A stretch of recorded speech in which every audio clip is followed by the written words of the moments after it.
और वो कहते हैं ना, तारीख पे तारीख, तारीख पे तारीख दी जा रही है मगर इंसाफ नहीं दिया जा रहा। तो खान साहब भी उसी कुलिये पर कारबंद हैं कि तारीख पे तारीख दे रहे हैं कि अब मैं जुम्मे को ऐलान करूँगा। कभी कस्में लेते हैं हाथ खड़े करवा के, कभी वास्ते डालते हैं, और कभी तरला मिन्नत पे उतराते हैं कि खुदा का वास्ता है बाहर निकल आओ। बहुत मायूसकुन था कि कल इलेक्शन कमीशन के फैसले के बाद कहीं 40 लोग, कहीं 50 लोग, कहीं 100 लोग, कहीं 150, छोटी छोटी टोलियों में लोग निकले और अमन ख़राब करने की कोशिश की। एक वाक़या कल इलेक्शन कमीशन के बाहर भी पेश आया, मेरी मौजूदगी में वो फायर भी हुआ और बाकी भी लोग हमलावर हुए। तो वो मुट्ठी भर लोग थे। हम हुकूमत में हैं, हम ना अमन ख़राब करना चाहते थे और ना किसी किस्म का किसी पर तशद्दुद करना चाहते थे, इसलिए हमने सब्र व तहम्मुल से काम लिया।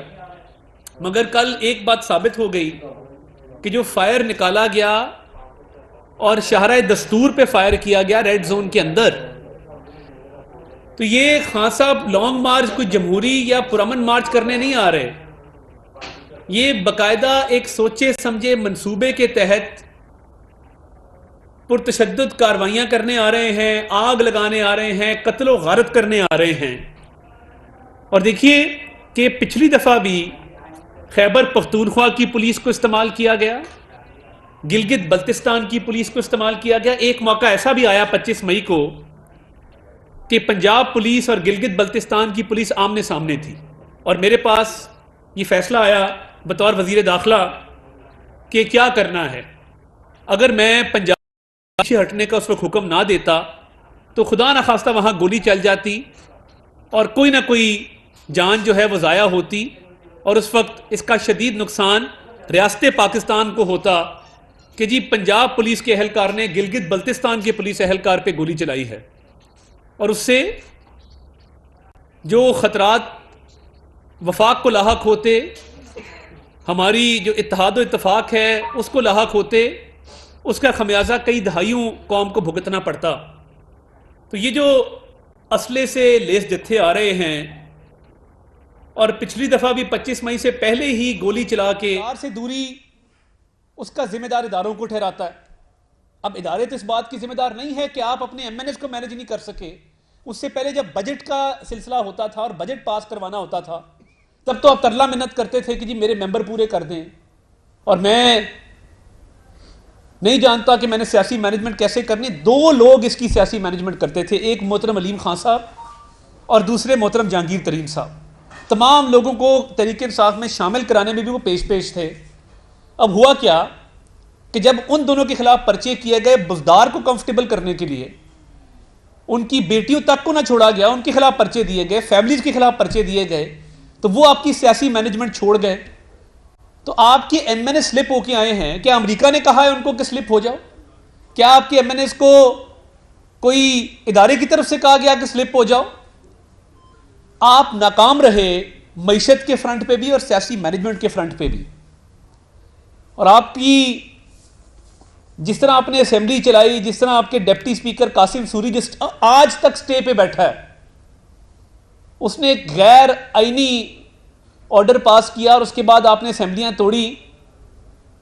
क्या वो किसी ऐसे शख्स का डिसीजन था जो मेंटली स्टेबल हो?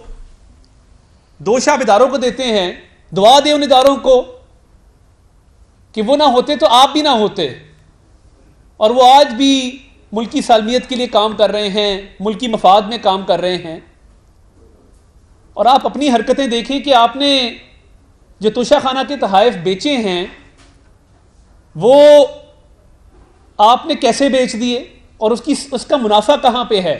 यानी इसको बड़ा डाउन प्ले किया जा रहा है। कोई बात नहीं थी, ये तो टेक्निकलिटी पर उड़ाया गया। टेक्निकलिटी पे नहीं उड़ाया गया, ये केस मेरिट पे इसको डील किया गया है। और मेरी वजीरे दाखिला से बात हुई है और मेरा इसमें उनको मशवरा भी शामिल है कि फॉरेन फंडिंग केस में जो ट्रायल चलना है सेशन कोर्ट में, जो इलेक्शन कमीशन कंप्लेन करेगा, वो अपनी जगह पे वफाकी हुकूमत भी इमरान खान साहब को नोटिस देने जा रही है। FIA के तहत इसकी अलहदा से तहकीकात होंगी कि ये जो आपने तहाइफ बेचे हैं ये आपने डिक्लेयर किए थे कि नहीं किए थे।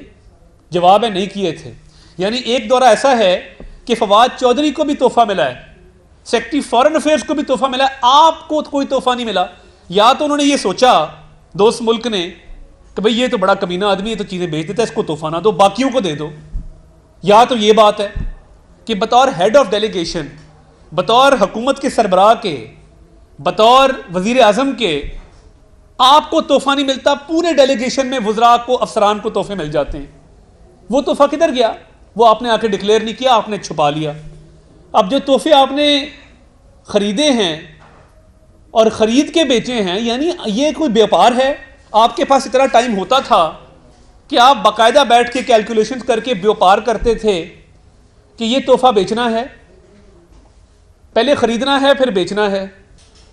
और देखिए अली ज़फ़र बहुत बड़े कानूनदान भी हैं, माहिर कानून भी हैं, मगर उनसे इस केस का दफा नहीं किया गया।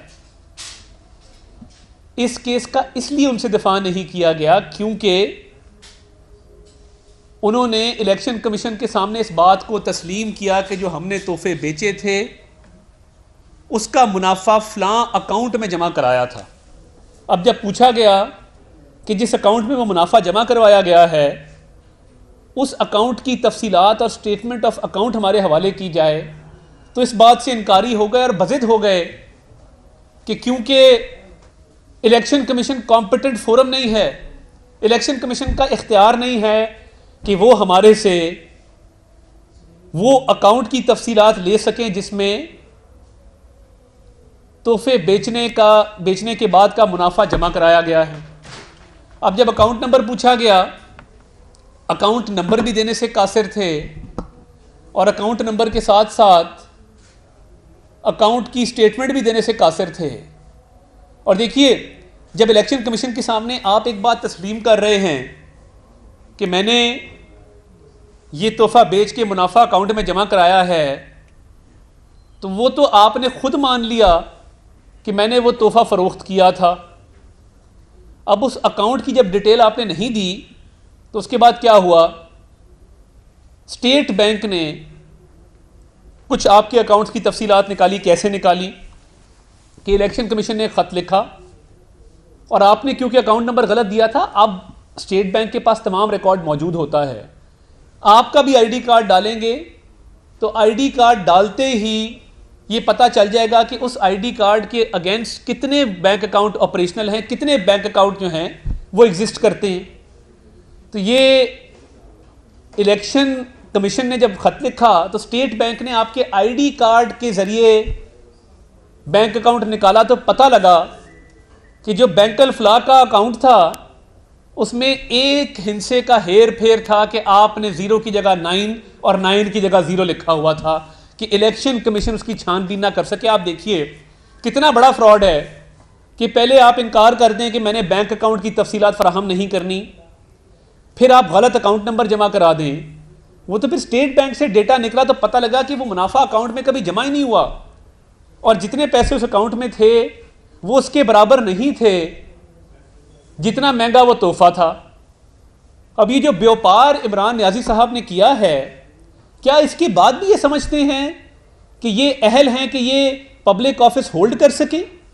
क्या इसके बाद भी ये समझते हैं कि इनको इजाज़त दी जानी चाहिए कि ये इलेक्शंस में हिस्सा ले सकें?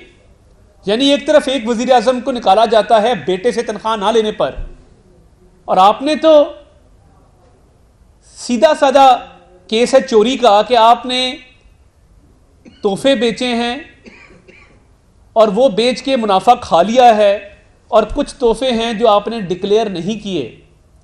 अब देखिए इसमें मैं वाज़ेह करता चलूँ, जो कानून है और जब ट्रायल होता है उसमें 3 साल कैद की सज़ा है, और ये बड़ा अहम अमर है कि जब आप पे ट्रायल होगा और जब ये जुर्म साबित हो गया तो जो सज़ा सुनाई जा सकती है और जो कन्विक्शन अमल में आ सकती है वो 3 साल की है। अब आप उससे कैसे राह फरार इख्तियार करेंगे और आप कैसे इस बात को डिनाई करेंगे कि आपने ना तोहफे लिए, ना तोहफे ख़रीदे, ना तोहफे बेचे? क्या आप इसको डिनाई कर सकते हैं? आप नहीं कर सकते। अब अगर इसके साथ साथ जो FIA की अब इंक्वायरी का आगाज़ होगा और ये देखा जाएगा कि इसके अलावा क्या अकाउंट्स थे और कौन से ऐसे तोहफे हैं जो आपने डिक्लेयर ही नहीं किए हुए, और उन विजिट्स की भी तहकीकात होंगी जिस विजिट पे सबको तोहफा मिल रहा है मगर आपके नाम के आगे कोई तोहफा नहीं लिखा हुआ। वो भी बताना पड़ेगा ना कि उस विजिट पे आपको तोहफा क्यों नहीं दिया गया, बाकी सबको दिया गया। फिर वही बात है कि या तो उन्होंने आपको इतना गया गुजरा समझा कि ये बेच देता है इसको ना दो, या फिर आपने आके डिक्लेयर नहीं किया। तो ये तो FIA की तहकीकात में भी ये चीज़ें सामने आएंगी और वज़ीर दाखिला इस पर मुकम्मल तौर पे कमिटेड है कि ये तहकीकात अपने मंतकी अंजाम तक इसको पहुंचाना है। दूसरी बात बड़ी अहम है, अभी इतला दी गई है कि इस्लामाबाद हाई कोर्ट में रिट पिटिशन फाइल कर दी गई, यानी अभी इलेक्शन कमीशन के फैसले की साइंड कॉपी, सर्टिफाइड कॉपी पूरे पाकिस्तान में किसी के पास नहीं। कल 2 सफ़े सर्कुलेट किए गए, वो मेरे तमाम साफ़ी भाइयों के पास हैं। आज 36 सफ़ों का एक ऑर्डर आया है मगर उस पर किसी मेंबर के दस्तखत मौजूद नहीं हैं। ये एक अच्छा निज़ाम है कि आप मुंह उठा के हाई कोर्ट तो चले जाते हैं मगर आपके पास फैसले की ना साइंड कॉपी है ना सर्टिफाइड कॉपी है। तो ये केस मंडे को कैसे सुना जाएगा? और ये आपको किसने इख्तियार दे दिया कि आप बगैर सर्टिफाइड कॉपी लिए supreme court Islamabad high court पहुंच गए हैं? फ़र्ज़ कर लें कि ये पीर वाले दिन फिक्स हो भी जाती है और हो गई है जो मुझे इतला दी गई है, तो क्या सर्टिफाइड कॉपी लिए बगैर, और ये एक कानूनी नुक्ता है कि जब भी आप कोई रिट पिटिशन फाइल करते हैं तो आप उस पर दस्तखत शुदा सर्टिफाइड कॉपी लगाते हैं जिस ऑर्डर को आप चैलेंज करना चाहते हैं। तो ये मेरी समझ से बाहर है कि आपने किस तरीके से बगैर सर्टिफाइड कॉपी लिए, बगैर दस्तखत शुदा कॉपी लिए आपने ये रिट पिटिशन फाइल कर दी। क्या आपको कानून का इतना नहीं पता? पहले आपके वकील मानते हैं इलेक्शन कमीशन के सामने, और ये याद रखिए कि ये इलेक्शन कमीशन का मुतफ़िका फैसला है, पूरे कमीशन का फैसला है, तमाम मेंबरान का फैसला है। वहां पे माना कि जी मैंने तोहफे बेचे हैं, इसका मुनाफा भी मेरे पास है। तो ये काम नहीं चलेगा कि अब आप पिछले 8-9 साल से लोगों की पगड़ियां उछालें, लोगों पर इल्ज़ामात लगाएं, लोगों के ऊपर करप्शन के चार्जेस लगाएं, लोगों को जेलों में बंद करें, लोगों पे ड्रग्स डलवाएं, और आप जब खुद अपनी बारी आए तो क्या जी मैंने तो तोहफे ही बेचे हैं और तो मैंने कुछ नहीं किया। तो क्या ये तोहफे आपकी ज़ात को मिले थे? क्या सरकार के माल को बेच के खा जाना, क्या ये हलाल रोज़ी है? आपको इस बात की इजाज़त किसने दी थी? आपने कानून नहीं पढ़ा? तो ये एक तो जो इस्लामाबाद हाई कोर्ट से रुजू किया गया है, बग़ैर कागजात की रुजू बनता नहीं है, ना हो सकता है।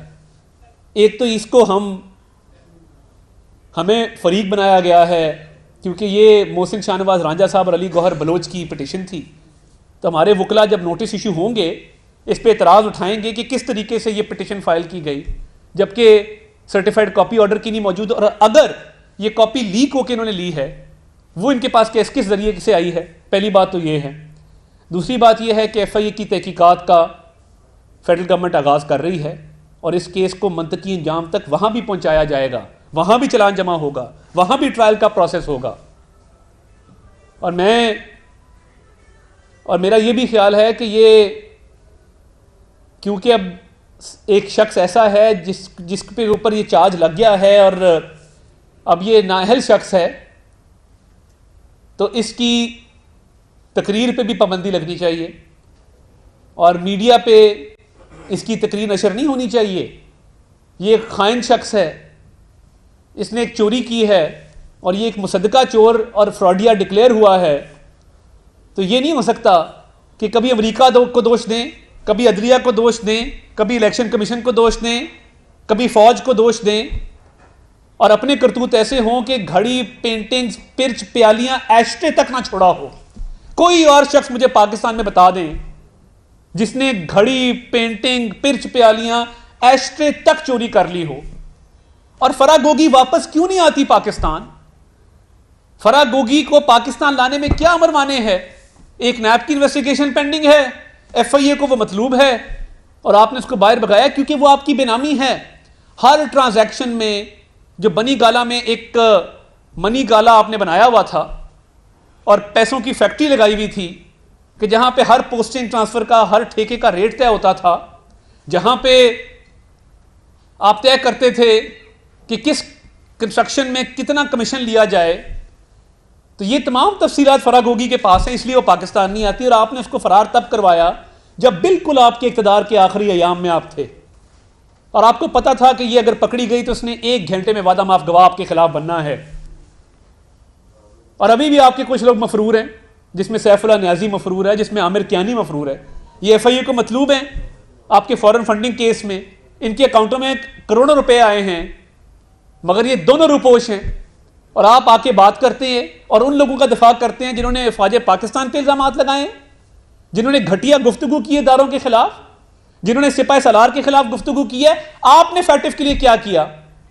जिन्होंने फैटिफ से नाम निकलवाए, शुक्र करें उनका कि अल्लाह ताला ने तौफीक दी है पाकिस्तान के इदारों को कि उन्होंने फैटिफ की ग्रे लिस्ट से पाकिस्तान का नाम निकालने में अपना किरदार अदा किया है। आपके बस में होता तो कभी ना निकलता। तो ये पूरा एक चोरों का टोला है जिसका सरगना, जिसका सरबरा इमरान खान है। और हुकूमत ने फैसला किया है कि अब इससे सख्ती के साथ निपटा जाएगा। और ये नहीं हो सकता कि चोरी साबित भी हो जाए, आप नाअहल भी हो जाएं और चोरी और ऊपर से सीना जोरी करें। इस बात की कतई इजाज़त नहीं दी जाएगी। और गवर्नमेंट आने वाले दिनों में ऐसे इक़दाम लेगी जिससे एक एक पाई का हिसाब इस चोर और खाइन और फ्रॉडी से लिया जाएगा। अच्छा सर, ये बताइएगा कि आपने कहा कि इमरान खान के खिलाफ कार्रवाई करने लगे FIA, क्या उनको हाउस अरेस्ट भी किया जा सकता है? अमन और अमान में खलल न डाले आने वाले दिनों में लॉन्ग मार्च के जरिए या कोई और गिरफ्तारी भी हो सकती है? देखिए, बात यह है कि एक तो ये लॉन्ग मार्च की गार्ब में, लॉन्ग मार्च की गाइज में ये एक इंतशार फैलाने जा रहे हैं, अमन अमान ख़राब करने जा रहे हैं। और इसमें अमन अमान में जो खलल डालेगा उससे सख्ती से निपटा जाएगा। मगर अभी फ़िलहाल फौरी तौर पे को हाउस अरेस्ट की तजवीज़ ना ज़ेरे गौर है, ना मेरे इल्म में है। ये बता दीजिएगा कि आपने बताया जी कि कोर्ट में केस 3 को शायद लग जाए, तो उसी दिन ही वो जो हैं उनके चीफ जस्टिस साहब, उनका नाम भी गया हुआ है बतौर सुप्रीम कोर्ट जज के लिए, वो भी मीटिंग उसी दिन ही है। जी, तो क्या आप समझते हैं कि उनको सुनना चाहिए या वो सुन सकते हैं? देखिए, बात यह है कि सुप्रीम जुडिशल काउंसिल का उसने इजलास है, बड़ा अहम इजलास है, और देखते हैं कि वो उसमें क्या फ़ैसला होता है। मगर देखिए, पहली डेट पे तो नोटिस इशू किए जाएंगे, ये उनका अपना फ़ैसला है, हम उनका भी एहतराम करते हैं, उनके इदारे का भी एहतराम करते हैं। और हम ये समझते हैं कि जब सर्टिफाइड कॉपी मौजूद नहीं है, दस्तखत शुदा कॉपी मौजूद नहीं है, तो ये किस बेस पे वो हियरिंग होगी? अव्वल तो ये हियरिंग नहीं होनी चाहिए, और बाकी जो इजलास है जिसका जो भी फ़ैसला होगा वो हमारे मेंबर्स वहाँ मौजूद होंगे, तो हुकूमत उस पर मनोन अमल करेगी जैसा भी फ़ैसला आएगा।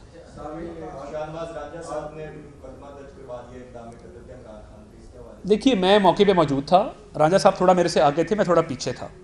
गोली बिल्कुल हमारे साथ चली और उसके बाद एक खातून कुछ गुंडों को लेके जिन्होंने मेरी गाड़ी पे हमला किया। और मैं तो दरख्वास्त इसमें नहीं देना चाहता, क्योंकि मैं इंशाल्लाह इनसे जहाँ भी आमना सामना होगा तो मैं इनसे निबड़ लूँगा, मुझे वो खूब निबड़ना आता है।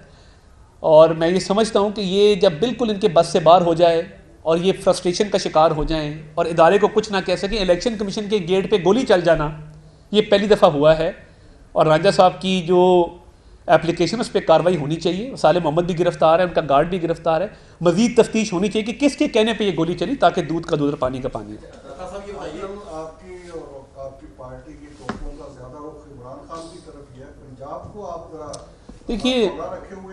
देखिए अभी क्योंकि नहीं, परवेज़ इलाही साहब के साथ मुज़ाकरात तो कोई नहीं हो रहे, मगर आप ये देखेंगे कि जब पंजाब असम्बली तोड़ने की बात आएगी तो परवेज़ इलाही इमरान खान के सामने खड़ा हो जाएगा। और दूसरी बात ये है, देखिए वो अगर रब्ता करेगा तो तब देखी जाएगी, मगर इस वक्त ये सूरत हाल है कि परवेज़ इलाही साहब ने पंजाब के अंदर ख़जाने के मुँह खोले हुए हैं।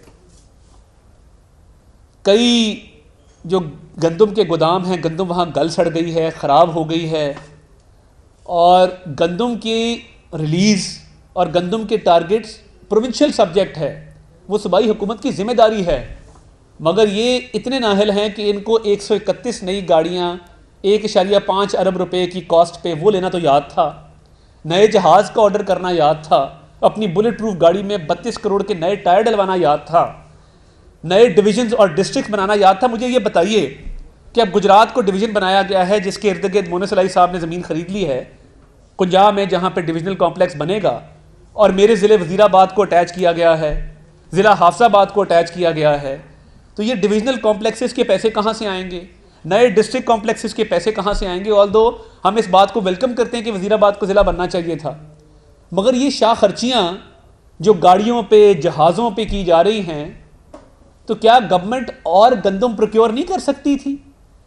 क्या गवर्नमेंट के पास, पंजाब गवर्नमेंट के पास ये पहले टारगेट मौजूद नहीं था कि गंदम शॉर्ट होने जा रही है, हमने कितनी रिलीज़ करनी है, हमने किस माह कितनी रिलीज़ करनी है, कितनी रोकनी है? अब मुझे बिल्कुल ये बात पता है, और ये बड़ा ताकतवर माफिया है कई फ्लोर मिलों का जिनकी मोनोपोली है, वो मोनस अलाई साहब के साथ राब्ते में हैं। अब वो चाहते हैं कि मुनाफा कमाया जाए। देखिए, ये फेडरल गवर्नमेंट का कसूर नहीं है। प्राइस कंट्रोल कमेटियाँ, प्राइस कंट्रोल मैजिस्ट्रेट किसके पास होते हैं? सूबाई महकमा खुराक किसके पास होता है? आदादोशुमार किसके पास होते हैं? अब ये गंदम पे लेटर लिख के जो सियासत की जा रही है, ये काबिल मजम्मत है।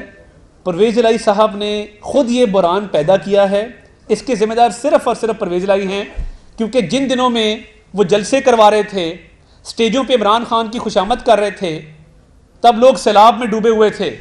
गंदम की शॉर्टेज का तभी पता था, मगर जब तक मोनस इलाही अपने वालिद परवेज़ इलाही के साथ है, वो इस बात का ज़ामिन है कि वो काफ लीग को भी तबाह करके रहेगा और अपने वालिद की भी तनज़ली का और तबाही और बर्बादी का वही ज़िम्मेदार होगा, क्योंकि वो इमरान खान की मोहब्बत में अंधा हो चुका है और वो हर कदम इमरान खान की मोहब्बत में उठाने को तैयार है।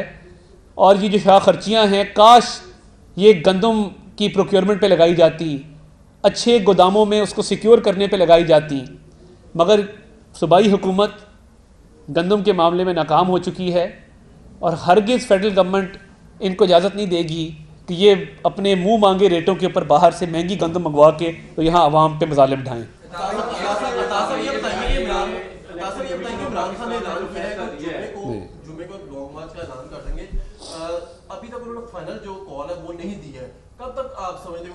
मेरा तो ख्याल है कि उनकी तैयारी इस तरह नहीं है। 25 मई को भी आपको याद है वो सेंटोरस इस्लामाबाद से वापस चले गए थे, उनके साथ लोग नहीं निकले थे। अब उनके पास वो स्ट्रेंथ मौजूद नहीं जो दरकार है लॉन्ग मार्च निकालने के लिए।